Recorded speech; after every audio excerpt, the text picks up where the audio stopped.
आओ चलें भगवान महावीर की उसी प्रयोगशाला में। Let's go for the Mahavir workshop. भगवान महावीर का वो वर्कशॉप जहाँ जाने से हमारा जीवन परिवर्तित हो जाता है, सारी कालिमा धुल जाती है, चमक आ जाती है, प्रकाश आ जाता है, अंधेरा मिट जाता है, उबड़ खाबड़ कंटीला मार्ग राजमार्ग बन जाता है उस मार्ग पर चलने से। तो उसी प्रयोगशाला के सूत्र हमारे सामने आ रहे हैं।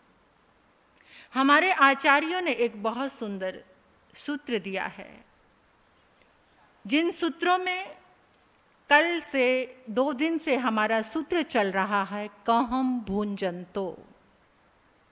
कहम भुंजंतो, कैसे भोजन करें, कैसे आहार लें, उसकी विधि, एक सम्यक विधि। हियाहारा, मियाहारा, अप्पाहारा ये जेनरा। हियाहारा, मियाहारा, अप्पाहारा ये जेनरा। नैते विजाति गिच्छन्ति अप्पाणं ते तिगिच्छगा। प्रभु कहते हैं, आचार्य कह रहे हैं, जो हित मित अल्प मात्रा में भोजन करते हैं उनकी चिकित्सा कभी डॉक्टर नहीं करता। वो स्वयं के खुद के डॉक्टर होते हैं, स्वयं के चिकित्सक होते हैं। जो हित मित और रित, ये 3 भोजन हैं, हित मित और रित। हित भोजन जो शरीर के लिए हितकारी है, और मित भोजन वो है जो केवल शरीर को स्वस्थ रखने के लिए खाया जाता है, डॉक्टर के लिए नहीं। डॉक्टर कहते हैं, डॉक्टर ने भोजन को 4 भागों में बांटा है। 1 भाग तुम अपने लिए खाते हो और 3 भाग हमारे लिए खाते हो, मतलब इतना अधिक खाते हैं। और जो रित भोजन है वो ऐसा भोजन जो परिश्रम से, मुफ्त का नहीं, किसी को शोषित करके नहीं, जो पुरुषार्थ और परिश्रम के साथ, मेहनत के साथ जो कमाया जाता है, ऐसा जो भोजन है। हित भोजन जो शरीर के लिए हितकर है, मित भोजन जो अल्प मात्रा में, थोड़ी मात्रा में, जिसको परमात्मा की आगम की वाणी में हम उनोद्री कहते हैं। क्या कभी आप ये उनोद्री करते हैं? 4 रोटी की भूख है और आप 3 खाकर उठ गए, 1 का आपने अपनी इच्छा से त्याग कर दिया। इसको उनोद्री तब कहते हैं जिससे कोई उपवास नहीं होता, आइंबिल नहीं होता। कम से कम वो उनोद्री तब तो कर सकता है। आपकी थाली में 4 सब्जी आई हैं, आपने अपनी इच्छा से 2 कटोरी बाहर निकाल दी, ये उनोद्री है। और उनोद्री कई प्रकार की होती है। अहंकार की भी उनोद्री होती है, क्रोध की भी उनोद्री होती है। क्रोध आप कर रहे हैं, इतना क्रोध, लेकिन एक पॉइंट पर जाते ही, जैसे वो लास्ट वाला पॉइंट है, यानी 99% आप क्रोध में आ चुके हैं, 1 पॉइंट आपके पास बचा है पीछे लौटने के लिए वापस, और वहीं पर आपने अपने आप को शांत कर लिया। ये अभ्यास से होता है। अहंकार की उनोद्री पूरी तरह से आपने ईगो में आ गए, अपने अहंकार में आ गए, लेकिन एक पॉइंट पर आप वापस लौट आए। क्यों अहंकार करना? इससे मिलेगा क्या? ये अहंकार की उनोद्री है। माया, छल की भी उनोद्री होती है। लौट आना, एक पॉइंट पर पहुंचकर, लास्ट पॉइंट पर पहुंचने के बाद लौट कर आ जाना, यानी उसको सारा जो कुछ किया था, वो कहते हैं ना कि कुएं में पूरी रस्सी चली गई और 4 उंगल आपने हाथ में पकड़ी हुई है, तो वो 4 उंगल क्या आ जाएगी? उस 4 उंगल से पूरी रस्सी वापस आपके पास आ सकती है। आज तक तो हमने उनोद्री भोजन में ही सुना है, लेकिन हमारे महर्षि कहते हैं लोभ में भी आप उनोद्री कर सकते हैं, क्रोध में, मान में, माया में, छल में, जहाँ जहाँ आपका जागरण हो जाए, अगर वहाँ आपसे उनोद्री हो जाएगा, मतलब जितने इच्छा है उससे कम खाना, उससे कम ग्रहण करना। तो ऐसा ये हम भोजन में ही उनोद्री प्रारंभ कर दें। अभी भोजन का विषय चल रहा है, भोजन का विषय हमारे सामने चल रहा है। कल आपके समक्ष आया था कि आहार 3 प्रकार का है। सबसे पहला आहार है ओज आहार। ओज आहार माता पिता के द्वारा प्रदत्त है। गर्भ अवस्था में जाकर जीव सबसे पहले ओज आहार करता है। उस समय माता पिता की भावना का जो भी वहाँ भोजन है, उसी भोजन को जीव करके उसके 80% संस्कार वहीं से बन जाते हैं। दूसरा है रोम आहार। रोम आहार के विषय में जान लीजिए। रोम आहार हम हर पल कर रहे, सोते हुए भी, जागते हुए भी। रोम आहार हम 6 दिशाओं से कर रहे हैं। 6 दिशाओं से हमारे पास पहुंच रहा है, सभी दिशाओं से जो तरंगे आ रही है, सौर मंडल से, सोते सोते भी वो आहार हमें, हमारे मस्तिष्क को आकर्षित कर रहा है। उससे पहले आपके समक्ष बातें चली थी कि कौन सी दिशा में सिर करके सोना, ये आपने सुन लिया था, क्योंकि जो सौर मंडल का प्रवाह है वो हमारे मस्तिष्क को आकर्षित करता है। तो जिस दिशा से वो आ रहा है वैसी वैसी तरंगे, कभी नेगेटिव कभी पॉजिटिव। तो ये हर समय ये आपके ऊपर डिपेंड करता है कि आप कैसे माहौल में, शुद्ध वातावरण में रहने से हमारा रोम आहार स्वस्थ होता है। शुद्ध वातावरण, वो नेचुरल भी, नेचर के करीब भी, संगति भी, घर का माहौल भी, हर समय जो वाइब्रेशन हमारे रोम में पहुंच रही है वो हमारा रोम आहार हो रहा है। कल आपके समक्ष एक बात और आई थी, संतुलित आहार। संतुलित आहार किसको कहते हैं? जिसमें संतुलन होता है। और वो हमारे योग शास्त्रियों ने 4 प्रकार का बताया है, जिसमें खाद्य, तेल, वायु और प्रकाश, ये 4 चीजें आती। सुनना जरा ध्यान से, पता चलेगा, उससे धीरे धीरे हम उसको प्रयोग में ला सकते हैं। अपने शरीर के लिए उसको हम प्रयोग में लेकर आ सकते हैं। वो प्रयोग में आएगा तो वो जो स्पंदन है हमारी आत्मा तक पहुंचेंगे। सभी आप लोग जानते हैं, जैसा खाए अन्न वैसा हो जाए मन। आज तो हमने सिर्फ भोजन किसको समझ लिया? खाद्य और तेल को। जो शरीर शास्त्री है ना, वो खाद्य और तेल को ही भोजन मानते हैं, कि जो ये पदार्थ आपके समक्ष है। और तेल तो समय समय पर आपको पता ही, जैसे जैसे युग बदल रहा है, खाद्य सामग्रियां और तेल ये बदलता, मुझसे बेटर नॉलेज आपको है, क्योंकि आपकी रोजमर्रा जिंदगी में वो उपयोग में आता है। लेकिन जैसे शरीर शास्त्री कहते हैं तेल और खाद्य पदार्थ हो गए इनफ, इससे आगे और क्या, क्योंकि भोजन किया, शरीर की भूख मिट गई, बस बहुत हो गया।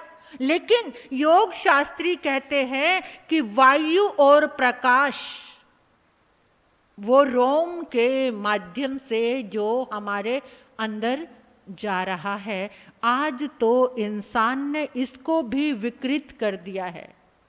जो नाटक करते हैं वो अपने शरीर पर क्या लगा लेते हैं? मेकअप करते हैं ना, वो मेकअप करने से हमारे रोम क्या हो जाते हैं? बंद हो जाते हैं। कहते हैं कि 3 घंटे तक अगर शरीर के रोम बंद हो जाएं तो मृत्यु के कगार पर पहुंच सकता है इंसान।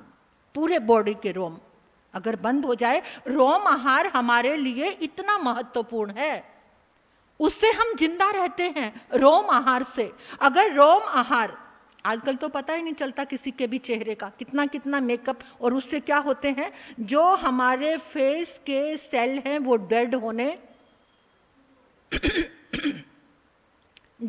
शुरू हो जाते हैं। सौंदर्य तो नेचुरल होता है। जिसको किसी को सुंदर सौंदर्य चाहिए ना, तो रोज दिन में 3 बार 20 बार अनुलोम विलोम करे। कितने बार? 20 बार। तो कोई भी सौंदर्य प्रोडक्ट लगाने की जरूरत नहीं पड़ेगी। नेचुरल सौंदर्य चमक बढ़नी शुरू हो जाएगी, क्योंकि इससे हमें क्या मिलता है? जिस समय हम अनुलोम विलोम करते हैं, इससे हमें प्राण वायु मिलती है। ये प्रयोग करके देख लो। ये बहुत पुरानी पद्धति है हमारे भारत की, हमारे योगियों की, ऋषियों और मुनियों की। ये नेचुरल सौंदर्य। लेकिन वो जो लिपापोती है ना, ये मेकअप, 2-2, 3-3 घंटे वो पूरी स्किन को डेड कर रहा है। कुछ समय के लिए, अपने आप को तो पता ही है ना, नेचुरल सौंदर्य और ये बाहर का, ये तो पता चलता ही है ना। अंदर खुशी होती है उससे, सोचता ही है इंसान। बाहर वाले 2-4 कह देंगे, चेहरा पहचाना नहीं जाता। आज के युग में तो ये बहुत ज्यादा बढ़ता जा रहा, बहुत ज्यादा बढ़ता जा रहा, जिससे हमारे ये जो सेल हैं फेस के, या जहां जहां भी वो मेकअप किया जा रहा है, वहां से हमारे रोमकूप डेड हो रहे हैं, जो बाहर से प्राण वायु और प्रकाश को खींच रहे हैं। ये है संतुलित आहार। खाद्य तेल के साथ अगर आपको प्रकाश मिल रहा है, आप सभी जानते हैं ना, जब विटामिन डी कम होती है तो डॉक्टर क्या कहते हैं? सबसे ज्यादा विटामिन डी हमें सूर्य के प्रकाश से मिलती है, क्योंकि हमारी स्किन में, जो ये हमारी स्किन है, ऊपरी स्किन में एक ऐसा द्रव होता है, जैसे ही सूर्य की किरणें पड़ती हैं तो वो बनना शुरू हो जाता है। सूरज की किरणों से हमें कैल्शियम और फास्फोरस भी मिलता है, और उसके लिए हमारी भारतीय संस्कृति में पहले, और हमारे जैन आगमों में, जैन साहित्य में तो बहुत मिलता है अतापना की साधना। क्या? हमारे ऋषि मुनि, हमारे उपाध्याय भगवान फूलचंद जी महाराज साहब, श्रमण फूलचंद जी महाराज साहब, वो अतापना लिया करते थे, बहुत अद्भुत रूप में अतापना लेते थे। और उनके अंदर कैसी शक्ति थी कि वो शीर्ष आसन करते थे, घंटे घंटे, 2-2 घंटे शीर्ष आसन किया करते थे। उससे, यानी जो सूर्य के ताप से हमारे भीतर इतनी शक्ति आ जाती है कि आहार अपने आप ही कम होने लग जाता। कौन सा आहार? ये कवल आहार। जब हमारे भीतर में ये रोम आहार पहुंचने लग जाता है, और उसका सबसे बड़ा एग्जाम्पल आप देख रहे हैं, दिगंबर मुनि। दिगंबर मुनि, क्योंकि नग्न शरीर पर जब सूर्य की किरणें पड़ती है, रश्मियां पड़ती हैं, तो वहां से एक ऐसी ऊर्जा उत्पन्न होती है कि आहार अपने आप ही कम हो जाता है। पहले ये बताया जाता था साधना के लिए कि जंगल में चले जाओ, निर्वस्त्र हो जाओ, जमीन में लेट जाओ, मिट्टी में लेटकर सूर्य की आतापना लो। सूर्य की आतापना लेने से तुम्हारे भीतर में ऐसी शक्ति प्रारंभ हो जाएगी कि तुम कई कई दिन बिना भोजन के, कवल आहार, भोजन कौन सा? भोजन तो मिल रहा है सूर्य की किरणों से, लेकिन कौन सा? तुम कवल आहार की तुम्हें जरूरत महसूस नहीं होगी। क्योंकि ये कभी भी मत सोचना कि केवल इस मुख में जाता है वही आहार है। इन आंखों से भी आहार होता है, कानों से भी आहार होता है। ये जो हमारी त्वचा यानी जितनी हमारी इंद्रियां, नासिका से, घ्राण इंद्रिय से आहार होता है, जीवा से तो होता ही है, लेकिन जो ये आहार है प्राण वायु का और प्रकाश का, ये कितना महत्वपूर्ण है। और फिर वायु का आहार और आ जाओ, वायु का आहार क्या है? जो जितना वायु से डिस्कनेक्ट होता है उसको उतनी ज्यादा भूख लगती है। एग्जाम्पल, आप घर में बैठे, कर्टन लगाए हुए हैं, सारी खिड़कियां बंद है, एसी चल रहा है। खिड़कियां बंद करते हो ना सब एसी चलाने के लिए, और कर्टन लगे हुए हैं। जो बाहर नेचुरल हवा आपके पास बिल्कुल भी नहीं पहुंच रही, उस समय बैठे बैठे आप बैठे हैं, कोई काम नहीं कर रहे, फिर भी खाते जा रहे हैं। नाश्ता भी कर लिया, लंच भी कर लिया, फिर चाय भी चाहिए, फिर ये भी, फिर पकोड़े भी खा लिए, यानी सब कुछ। और कोई आ जाए और कोई ऑर्डर दी हुई चीज आ जाए, वो भी एक जगह बैठे बैठे इतना सारा कैसे खा जाते हैं? क्योंकि प्राण वायु से, जो बाहर की वायु है, बाहर का प्रकाश है, जो हमें शक्ति देता है, उससे आप डिस्कनेक्ट हैं। इसलिए आज इंसान, आज के बच्चे आपका कितना खाते हैं, बाहर का कितना भोजन खाते हैं, कितना फास्ट फूड खाते हैं, उसका कारण यह है कि जो नेचुरो थेरेपी अपने आप ही, जो हमारे, ये बातें मैं आपको इसलिए बता रही हूं कि इससे अगर आप थोड़ा भी प्रयोग करेंगे तो अत्यधिक भोजन की आवश्यकता नहीं रहेगी। विटामिन डी भी आपके पास पूरा पहुंचेगा सूर्य के ताप से, सूर्य की किरणों से। और हमारा जो शरीर है, इसको अग्नि की भी जरूरत है, पानी की भी जरूरत है, वायु की भी जरूरत है, वनस्पति की भी जरूरत है। इन तत्वों से ये हमारा शरीर बना है। अभी तो शरीर की ही बात हो रही है, लेकिन ये जो संतुलित आहार है, ये आत्मा का जागरण करता है, आत्मा को सजगता देता है, आत्मा को अवेयरनेस देता है, विवेक जगाता है। जो सारा का सारा विवेक हमने खत्म कर दिया फास्ट फूड ठूस ठूस कर, अपने अंदर, अपने बच्चों के अंदर। इतने आलसी हैं माताएं भी घर में क्या करते हैं, भाई बहुत थकी हुई हूं, बाहर जाके ऑर्डर कर दो, पति को बोल दिया ऑर्डर कर दो, नहीं तो बाहर चलो। आए दिन बाहर, पंजाब में तो इसका चलन कुछ ज्यादा ही है, इसकी रोकथाम करनी चाहिए। अगर आपको शरीर को स्वस्थ करना है, डॉक्टरों से छुटकारा पाना है, तो पहले भोजन को सुधारना पड़ेगा। कुछ नेचर से जुड़ जाओ। इस शरीर को वायु की जरूरत है, पेड़ के नीचे बैठो और वहां जाकर आप देखो जो वायु आ रही, वायु को याद किया आपने, वो वायु का स्पर्श आपके शरीर में हो रहा है, तो इस रोम राशि में, यानी रोम आहार कौन सा हो रहा है? वायु का। फिर सूर्य की किरणों का, ताप का। अग्नि चाहिए ना, अग्नि किससे मिल रही है? सूर्य की किरणों से। वनस्पति चाहिए, हरा भरा जीवन चाहिए, तो हरियाली को आपने चिंतन किया, देखा, तो वो हरियाली आपके भीतर में।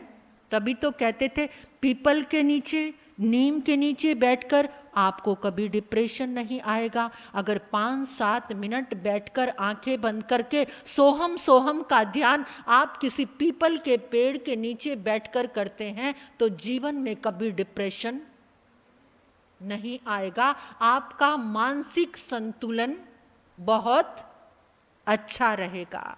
ये सारे आहार को छोड़कर हमने जो अंदर से अपने आप को ये पक्का कर लिया कि हमारी मानसिकता क्या बन गई है, जब तक रोटी सब्जी नहीं खाएंगे, जब तक नाश्ता नहीं करेंगे, जब तक दूध नहीं पिएंगे, जब तक दही मक्खन नहीं खाएंगे, तब तक हमारे शरीर को ताकत। लेकिन प्रभु कहते हैं अगर स्वस्थ रहना है तो तुम्हें उपवास जरूर करना पड़ेगा। उपवास जरूर। 7 दिन खा रहे हो, 1 दिन ना खाओ, तो बैलेंस हो जाएगा। इसलिए घुरनी मैया रोज कह रहे हैं कि आइंबिल करो, क्योंकि उनका खुद का आज 16वां आइंबिल है, 16वां आइंबिल है।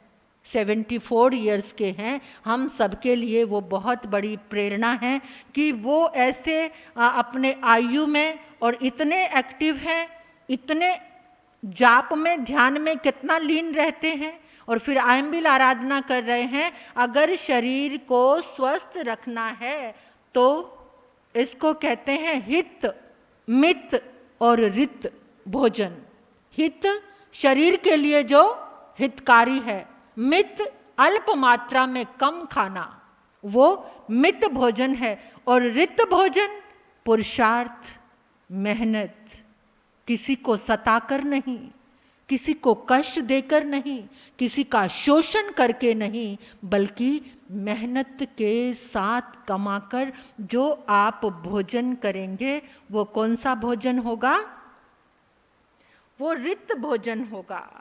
तो इसलिए कुछ लोग पता क्या कहते हैं, मेरा भोजन में बहुत संयम है जी, मैंने भोजन पर तो विजय प्राप्त कर ली, अपनी रसना इंद्रिय पर मैंने विजय प्राप्त कर ली है। लेकिन उस समय देखो कसौटी तब है, रसना इंद्रिय पर तो विजय प्राप्त कर ली, लेकिन आंखों के लोलुप हैं। क्या? आंखों के जो चक्षु इंद्रिय है वो लोलुपता में फंसी हुई है। कान,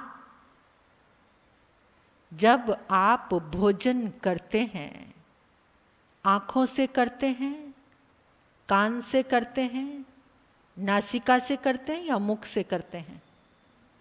किस किस से भोजन करते हो? बोलो। बस मुंह से करते हैं?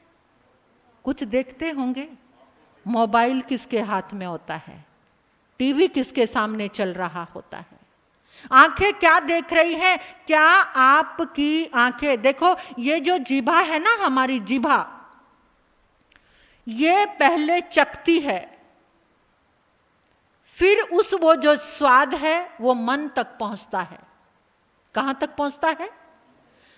जिह्वा ने सेवन किया, स्वाद कहां पर पहुंचा? उस जिह्वा से मन का कनेक्शन जुड़ा हुआ है। जब बहनें भोजन बनाती हो, किसी किसी को आदत होती है चखने की, है ना? चखने की आदत होती है, चख कर देखते हो कि कैसा भोजन है। तो कम से कम जब हम इस चखन को जिह्वा तक लेकर जाते हैं तो उस स्वाद को अपने मन तक किस तरीके से पहुंचाना है, ये सुनने की बात है।